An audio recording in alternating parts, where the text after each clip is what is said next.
টিকাদান কর্মসূচির যে ব্যর্থতা এখন আমরা যার ফল ভোগ করছি এবং বিপুল যে শিশু মৃত্যু হার দেখতে পাচ্ছি, এই ঘটনার তদন্ত হওয়া কতটা জরুরি এবং সেই সাথে দায়ী যারা ব্যক্তি আছে তাদেরকে আইনের আওতায় আনা হতে পারে কিনা? না, ধন্যবাদ। আসলে যে কোনো এরকম ঘটনা যখন ঘটে সেটা সম্বন্ধে একটা তদন্ত অবশ্যই হওয়া উচিত। এই তদন্ত হলে যেটা দাঁড়ায় সেটা হলো যে কি কি ঘটেছে যে কারণে এরকম একটা মহামারী দেখা দিল, কার কার এতে দায় দায়িত্ব ছিল এবং সেগুলো কতটুকু অপরাধ মাত্রা কতটুকু সেখানে, বা তার গাফিলতির মাত্রা কতটুকু, এবং সেখান থেকে আমাদের কিছু শিক্ষা নেয়া যে যাতে এই ধরনের ঘটনা না ঘটে সেই ধরনের ব্যবস্থা নেয়া। তো সেই কারণে আমি মনে করি যে এটা একটা তদন্ত হওয়া দরকার, যে ওপি বন্ধ করে দিয়ে বিকল্প যে কোনো কিছু না রেখে জনস্বাস্থ্যের এই বিষয়গুলোকে এরকম হুমকির মধ্যে ফেলা, এটা দায়টা কার, এবং ভবিষ্যতে যাতে এরকম না হয় সেই ধরনের সুপারিশ জন্য এই কমিটি করতে পারে। তুষার ভাই, আপনার কাছে একটু পরামর্শ চাইবো যে এখন স্বাস্থ্য মন্ত্রণালয় যেভাবে কাজ করছে এই সংকটটা নিয়ে, সেখানে আপনার পরামর্শ দেবার কি থাকবে এবং এই সরকারকে এই ব্যাপারে কি পরামর্শ আপনি দিতে পারেন?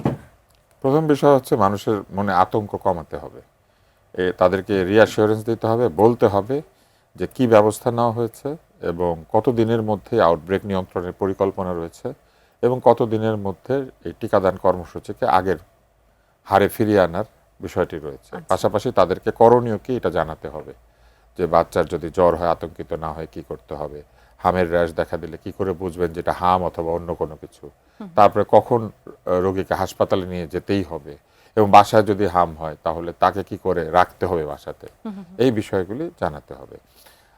ইনফেকশাস ডিজিজ কন্ট্রোলের ক্ষেত্রে কিন্তু এই হাত ধোয়ার বিষয়টা কিন্তু সকল ডিজিজের ক্ষেত্রেই প্রযোজ্য। হ্যাঁ, ফলে এই যে দেখেন হাত ধোয়ার বিষয়টা আমরা ভুলে গিয়েছি, স্যানিটাইজ করার বিষয়টা ভুলে গিয়েছি, এটা বলতে হবে। এরকম সাধারণ মানুষকে প্রথম হচ্ছে রিঅ্যাসিওরেন্স, তারপরে হচ্ছে একটা টাইমলাইন সেট করে জানিয়ে দেওয়া, তাদেরকে সচেতন করা এবং করণীয় কি সেটা বলা। পাশাপাশি স্যার যেটা বলেছিলেন হাম কি করে নিয়ন্ত্রণ করতে হয়, এটার ওয়ার্ল্ড ওয়াইড প্রোটোকল আছে অলরেডি, কারণ এটা তো পুরনো রোগ, এটা তো কোভিডের মতো নতুন না যে নতুন করে প্রোটোকল তৈরি করতে হচ্ছে। ফলে সেইগুলিকে নিয়ে বিশেষজ্ঞদের দিয়ে অনুবাদ করিয়ে হোক অথবা ইংরেজিতে হোক, এটা সবার কাছে পাঠিয়ে দেওয়া যে আমরা এই কাজগুলি করলে হাম নিয়ন্ত্রণ করতে পারবো।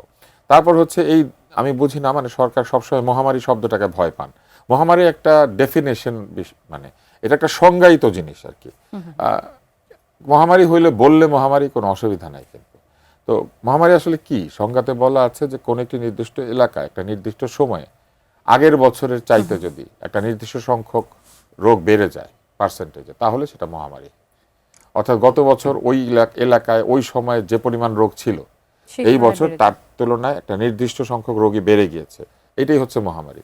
আমাদের এখানে হাম প্রায় ছিলই না, কম ছিল, যার জন্য এখন যে অবস্থাটা হয়েছে এইটা গত বছরের চাইতে অনেক বেশি এবং অস্বাভাবিক রকম বেশি, এবং সেইটা ওই পার্সেন্টেজটা ক্রস করেছে, ওই সংখ্যাটা ক্রস করেছে, তাই এটা মহামারী।